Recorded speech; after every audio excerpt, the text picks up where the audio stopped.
Well, good morning, good afternoon, good evening, wherever you are and whenever you're listening to this. Thank you for joining the Leadership Detectives for our last episode of 2020.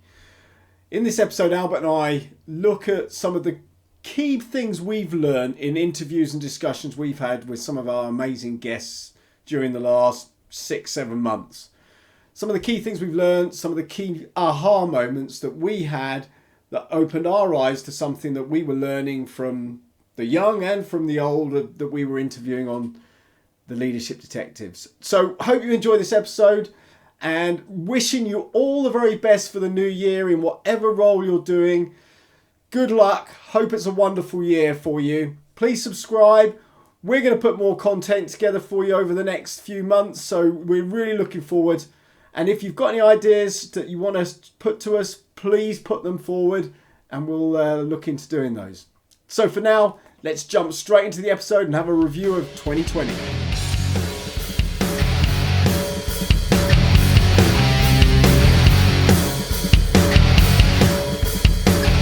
so 5, 4, 3, 2, 1, and we're live. Good morning. Good morning. Welcome to Leadership Detectives. Welcome back here again, guys. We're sitting here now in the last days of December, so you've probably enjoyed some time during the festive season together, hopefully. But Neil and I wanted to come back to you before we close the year. So Neil, good to see you. Welcome. How's things? You well? You good? I'm great, thanks. Yeah, I'm kind of... feels a little weird, you know, the Christmas wasn't quite Christmas with all the different tiers and lockdowns and not being able to see family and stuff. But, you know, it's all great to have that kind of celebration and happiness. And we did lots of Zoom opening presents and all that kind of stuff. So it was a very different, well, a very 2020 Christmas because the whole year's been different. So it's no surprise that Christmas was. Exactly. I was pretty impressed. Zoom stayed up, actually. That's quite good. I thought it's got to have been the busiest day of the year. And we were ready with other platforms as our backup because we had two family ones that we had to do as well. Oh, right. Okay. Right. So that was all right. It was good. It was good fun, right? But look, we had to make the best of the way we could connect with people. Right? And it has been a completely, you know, it's been said over and over again, an unprecedented year, a bizarre year, an unusual year. But actually, out of the embers of the fire, the phoenix rises. Yeah. And, you know, and the Leadership Detectives was formed because we wouldn't be doing this if we hadn't had all this stuff going on in 2020. Yeah, no, you're absolutely right. Look, we have to accept this as a way of life. For better, for worse, but we'll make it for better, right? It's a way of life. So as we walk out of this year and walk into next year, it's something we're going to carry on doing, right? Yeah, and you know, we set this up to start adding value and trying to help leaders or people who want to be leaders, and we're trying to think of how we can add value online. And actually, that's one of the big learning lessons of this year is whatever you do in life, whatever your job is you've probably had to do something different to add value in a different way or engage with people in a different way. And you just got to keep learning and growing. That's something I've learned this year. I think the other thing that we've come across, and you and I are going to carry on with that on this session, was how well it worked having guests on here and being able to have an open conversation with them, right? For you and I to have made that happen, traveling around the country in and out of people's offices would have been very, very difficult to achieve. Here, we made it happen pretty instantly, right? Yeah, I don't know whether we would have done it actually, because it would have been difficult to find the time and for them to find the time. And we have been very privileged to have some great guests on. And like any review of the year, we thought in this episode, what we needed to do was look back over moments that stood out for us. And there have been lots of those from my point of view. You know, I've been in business and in leadership 35, 36, 37 years, similar to you. Yeah. And I've had some aha moments in that taught to me by young and old. So it's been brilliant doing it. And I'm really looking forward to just chatting through some of those in this session. Yeah, great idea. So that's what we got in store for you guys. Okay, go on. You choose one first then. What's the moment? Let's go with our very first guest, who was really excited to be here with us. We were really excited to have her with us, right? So we had Jean McCaskill with us. and she talked to us about her views on leadership development and working with people, right? So what sticks with me, as we were talking earlier, right? One of the comments she made was a fantastic comment about giving your ego a day off. Now, that's fantastic thought, actually. Fantastic thought. What sticks with you from Jean? From when Well, she... I mean, let's just talk about that comment for a second, right? Because ego gets in the way of so many things. And leaders, not necessarily by nature, but you know, you have to have a lot of confidence, which can kind of come out in ego. But I think the key thing that Jean was bringing across in that, and she said something else as well, was about being human. Yeah. And giving your ego a day off, I think, is really important. What that means to me is it's not about you. It's about others. It's about what your team, and about putting your team first and engaging with your team, and maybe putting your team forward so that you're not taking the credit for what your team are doing. You know, and we come from the IT industry, which is very ego dominated, especially sales in the IT industry. And just taking that moment to step back and think, this isn't about me and how well I'm doing and how good I look. It's how good does the team look, and what can I do to help and support the team now? Yeah. So I think there's a very direct connection there, Neil, as you said, between the ego story and the human story, right? So there is a bit of a balance here, guys. By dropping that ego, maybe makes you a bit more human, right? And there's nothing the matter with that, right? We talked about the word vulnerability. In some places, people might see that as a weakness, being vulnerable. It's not. It's not. Being open, it's thinking like your people think, and it's engaging with them on their level. I think that's great. So, hey, Jean, thank you very much for your contribution. We had a great call there. Neil, you got... Yeah, no, I was just going to say one other thing, actually, because we've seen a great example of someone who can't put their ego on hold for a day, and it's almost destroyed a whole country this year, which is in Donald Trump. So if you want an example of someone who doesn't do it well, then there you go. So yeah. For me, one of the things that really stood out, and it was a real aha moment for me, was when we were interviewing Zoe, our firefighting engine manager, team leader. And she said two things that really stood out. The first one was, sometimes I have to sit in the back of the engine, which what she was saying was, sometimes, even though she is the team leader, sometimes she's in a team as a team member. Yeah. And I think both of us were hit by that as kind of, wow, that's really hard to do. If you're a leader and then suddenly you've got to be a team member, that's quite a tough thing to do. But I thought that was great, that is putting your ego to one side. It's about the team. It's about doing the right things. And that really stood out to me as well. I don't know what your thoughts were on that. Yeah, no, you're absolutely right. You know, and I know Zoe well, obviously, right? But so from her, that's the kind of person she is. So she fits very well into that, but she articulated it extremely well, right? It's about getting the job done. It's not about you. It's not about your style. It's not about it's about getting the job done. You can discuss because she also talked to us about different leadership, whether you're in an incident or whether you're in the station, right? Now, that's challenging, right? Because you're the same person, but you have to behave slightly differently. But that's okay. That's fine. But no, I think you're absolutely right. And it's the same thing as you've just said there. You've got to be accepting that if you're in a slightly different role, you still do the damn best you can in that role. Yeah. It's not about your stripes or your pips or whatever.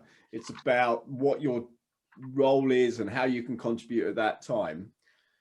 I think the other thing she said, which stood out as well, which was, when they are at an incident, the leader will seek input from everybody in the team as to the way they should proceed, and then makes a decision.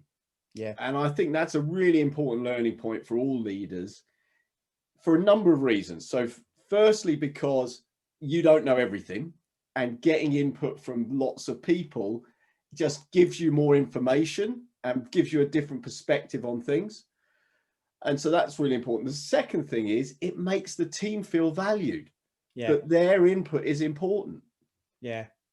That's interesting, because the other thing that makes me think about on that is, but the final decision is yours, Mm. And now you've got the courage and bravery, because you'll take all that input, but now you need to decide what you're going to do. And once you decide, you've got to go with it, right? But you've considered other people's Yeah. input that Yeah. you may not have even had in your head. Yeah. And I think that came out in a number of interviews was, make the decision and then trust your team and you to execute on that decision. Yeah. Okay. What's another one? We had Vivian with us, right? We had Vivian Joins. So Vivian, if you don't remember, guys, is a current managing director in the corporate world. And one of the things I remember, Vivian, we were talking to her about her team and how she put her team together and how people fit. And she was very proud about the way that they engage with their people. And I remember one of the questions we asked them was, well, do you recruit people with the right frame of mind and approach, or do you build them when they come in? Yeah. And I think she was very confident. She very confidently answered, it's both, right? Yeah. You have to recruit somebody that is the right raw material, but you have to accept that it's your job to also shape them and take from them things that they're going to bring in, because they might help shape the culture of the company slightly different by what they bring in as well. So there's a thought there, guys, around recruitment, about selection, and about who's in your team, right? I think one of the things that stood out with me with that comment, and I know Vivian well and the way she builds and runs her team, is the standards and values when people join. And she's just going through the process of hiring people at the moment. And she's on the first day, these are the standards and values of our team. This is how we operate. This is how I operate. This is how I need you to fit into that. So it's being really clear up front. Well, and actually, to start with, it's knowing what they are, and then it's being clear up front with someone. This is this is our bar. Yeah. And I need you to operate at least at that bar or above that bar. Yeah.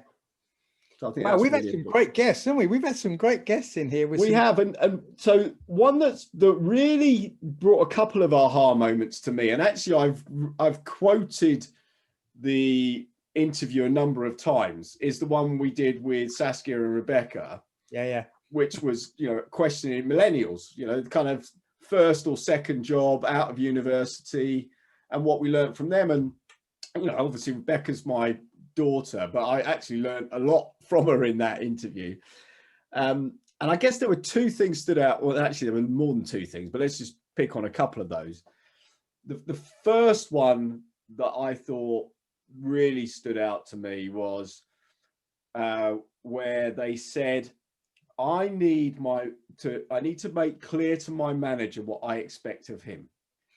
And I thought, what a great comment. Wouldn't it be great? And even if you're a leader and you've got a director you report to, or you've got, next level up, whoever you are, have you ever sat down with your boss and said to your boss, this is what I expect of you as my boss. This is what I need of you. This is what I expect of you.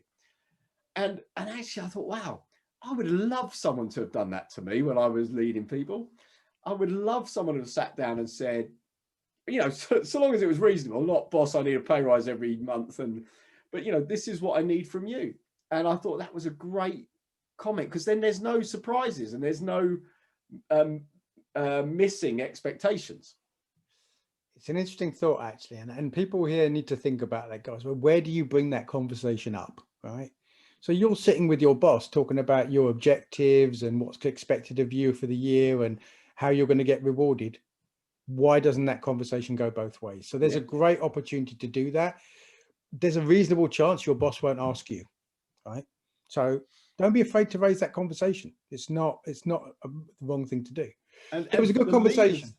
Sorry, go on. So, I said it was a good conversation with the two ladies. Yeah. Yeah, and I think so. The other thing that kind of leads to, and this came out in a lot of interviews, so not just in this one, and you just mentioned it, right? When you're setting objectives for the year, one of the things that came out, whether it was people from the police, people from business, what it is, you've got to be your team have to know what good looks like. They have to know what their role is, how they fit into the big picture. So that's a really important point. But actually, just on if you are a leader and you're sitting down with your team setting objectives, just say to them, what do you need from me? What do you need from me as a boss? What do you need from me that's going to make me do a better job for you next year? Yeah. Yeah. So I think so we'll come back. I think we'll come back to Rebecca and Saskia as we go through this conversation, but that was one thing that stuck out from that one to me. So actually that leads to another comment that we had from a different guest that I think is very closely aligned. We had Ian Chappell on, who was our retired police officer. Yeah. And he was telling us about how the old boss had gone out and the new boss had come in. Yeah. And the old boss was very autocratic and setting the direction and the words and everybody go with it. But the new boss, I believe one of his first comments was, what did he say? Tell me what it takes for you to be the best person that you can be, right? He was asking what they needed and what he could do to make them perform better. Yeah. Exactly where you've just come from, right? Yeah. That's a great thought, because we were talking with corporate people and so on, but you bring this into the police force, it's no different. It's no different, the leadership style. I think it was something like, what is stopping you being as good as you can possibly be? Correct. And doesn't that just, if you're asked that question, yeah, firstly, from a psychology point of view, it says, okay, there are some things stopping me, and it says I'm not my best yet. Now, both of those are really good thought processes, because it says I've got another level I can go to. Yeah, there are some things stopping me, and this guy wants to help me. Yeah. So I just thought, and for Ian, it was revolutionary, because previous bosses have come in and gone straight into beating people around the head about areas they're failing, rather than working out how they can get better. Yeah. That was a really good. I think another good point that Ian made, and I'm sure you've got a couple on Ian, but another point Ian made was how much of your leadership is about what you do, and you're setting an example of what's acceptable. Right. So you can say all the words, you can give all the instruction, but they're looking at how you behave, and your behavior is setting what's acceptable and what's not. And that came up a number of times throughout conversations we had with people, and you and I were talking about, which was walking the talk. Yeah. Which leads on to one of the key points I know you wanted to bring up, which is around culture. Mm-hmm. Mm-hmm. And what was fascinating in that conversation we had with our millennials was what would make them stay at a company or leave a company was the culture of the company. Yeah. And I thought, wow, that was a really interesting one, because if you ask a lot of companies, I'm not sure they'd know what their culture is. And I wouldn't have focused on Love Island or avocado on toast. It wouldn't have been top of my list. No. So just for those who haven't watched that episode, we asked, what's the one thing that you could do to make it great, your leader could do to make it a great place to work? And the answer was avocado and toast in the restaurant and Love Island on all the televisions in the office. But no, so cultures, and so what have you taken out of the conversations where you think this is how you create a great culture? Well, cultures to me is about repeated behavior and helping people understand what's acceptable, not acceptable, and the way you expect people to be within your organization. Mm-hmm. Now, by the way, guys, culture it's a fit. It's a chemistry. It's somebody might be right for that culture. If you're not, doesn't make you a bad person. You might just be in a company where the culture doesn't suit you. Some people like fast-paced, deliver results. Others like it a bit more relaxed. Culture might be as simple as dress standard, right? And if it doesn't fit you, don't force it. Maybe you should be somewhere else, or maybe you make sure you're recruiting and working with the right people. That's a really interesting point, actually, because culture in the arts, and therefore the standards and values, might be different to culture in a financial firm, in a stockbroking firm. Yeah. So who sets culture, though? What have we learned about who sets culture and how? Well, it was interesting because you and I also had a separate engagement off the screen here, right? Talking with one of your customers. And certainly what we found was the culture starts at the top. It has to start at the top. It has to be with the owner of the company or the managing directors or the CEOs, it has to start there because it then permeates through. Yeah. But the leaders that are then passing that down or working in that culture then put their own shape on it. And they're either endorsing the culture that's coming from above or they're challenging it. I mean, how many of us have worked for bosses that have bleated about the way their boss is treating them? That's crazy. That's crazy. You should not be doing that, right? If it doesn't fit for you, you should get out of the way, right? So I think it starts at the top, and it's the leader's responsibilities to drive that through the organization if it's good for the company. Yeah, and I think there are some basics I think we've learned that make a better culture than a poor culture. So one of them is about communication and enabling communication two ways. So making sure you're communicating regularly, making sure you're communicating openly, honestly, with integrity. Yeah. Making sure that you're listening and there is an environment where employees and anyone in the organization feels comfortable to feed up into the decision-making process or the thought process if they see something that could be done better. So I think being clear on where you're going, those kind of things seem to keep coming through in organization where there is a good culture. Yeah, it's like we're saying about feeding, right? So feedback in some cultures, open feedback isn't acceptable, right? In others, and Saskia and Becca talked about this and said how great it was that the boss would come and sit on your desk and have an open conversation with you and be keen to listen to what you've got to contribute to that. In some cultures, that might not be acceptable, right? It's just not the way it's done.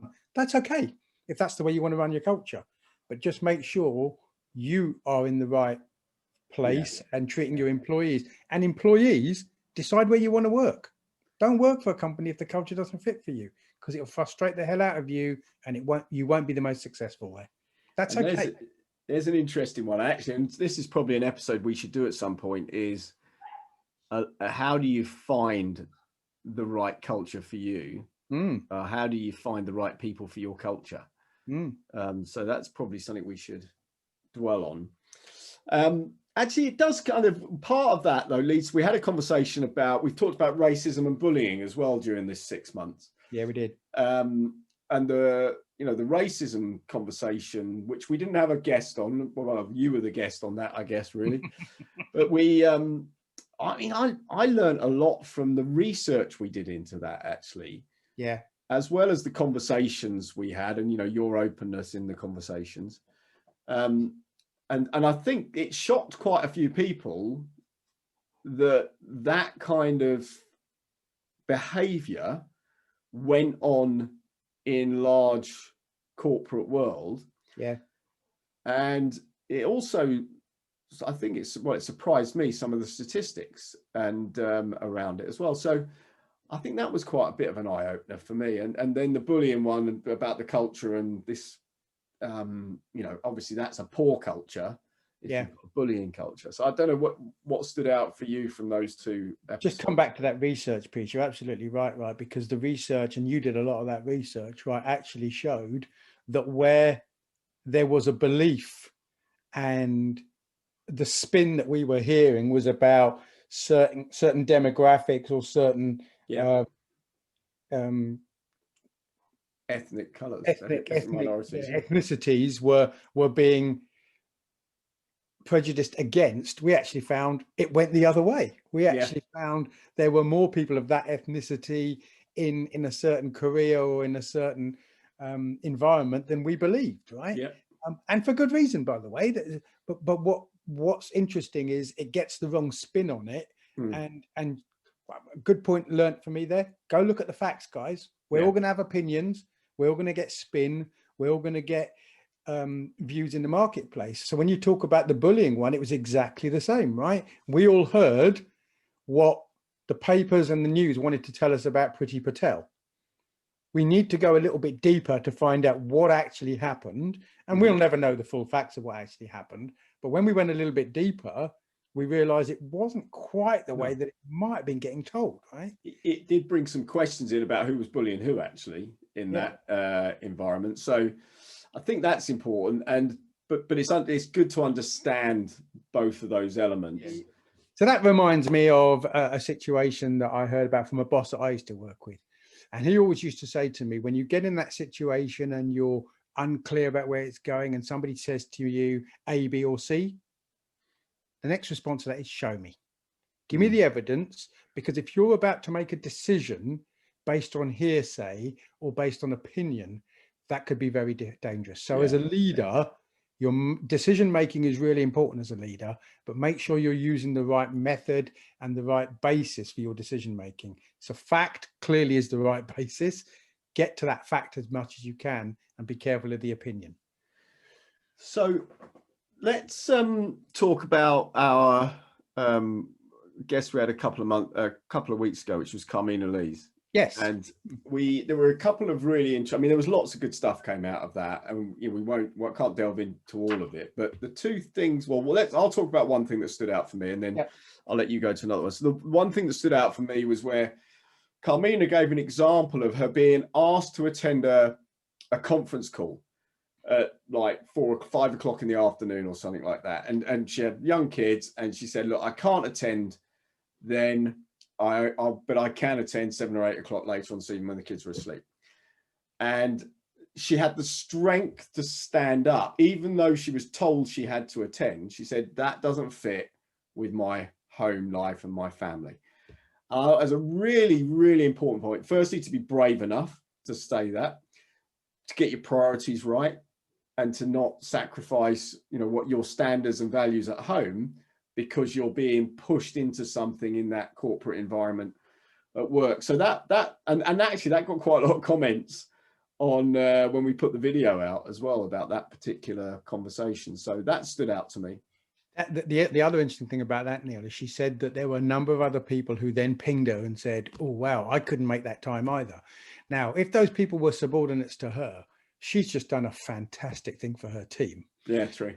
If they weren't and they were peers, shame on them for not standing up, right? Yeah. Because she was willing to. So again, comes back to the courage and the bravery, right?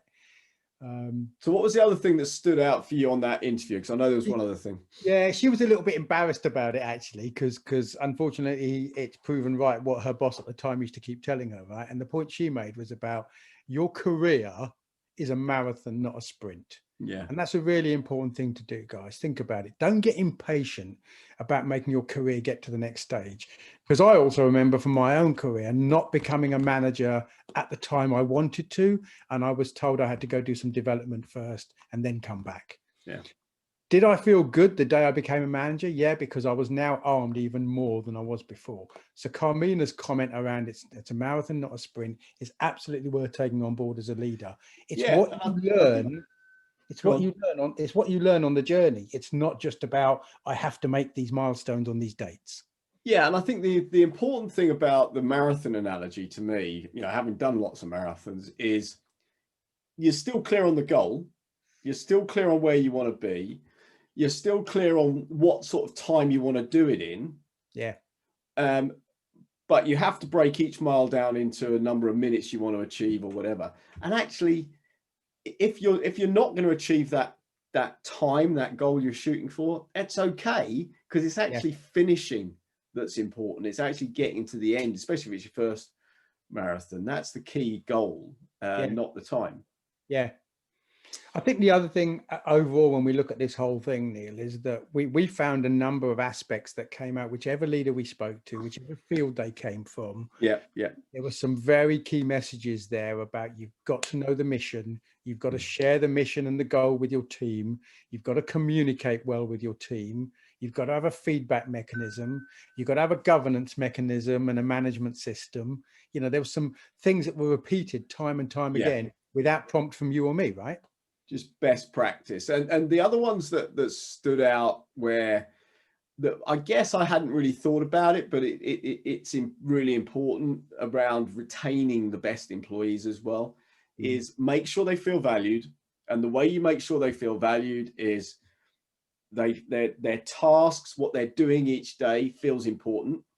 Their opinions are sought, and you are growing them. So that means you're pushing them outside of their comfort zone with projects that they might be outside of their normal business line, and you're investing in their skill set by training or whatever other development skill programs you can put together. Yeah, good point. Because Ian Chappell mentioned it, didn't he? The police officer. He said his boss actually gave him time off to go and do some more studying. I think it was his MBA. I think he went to do.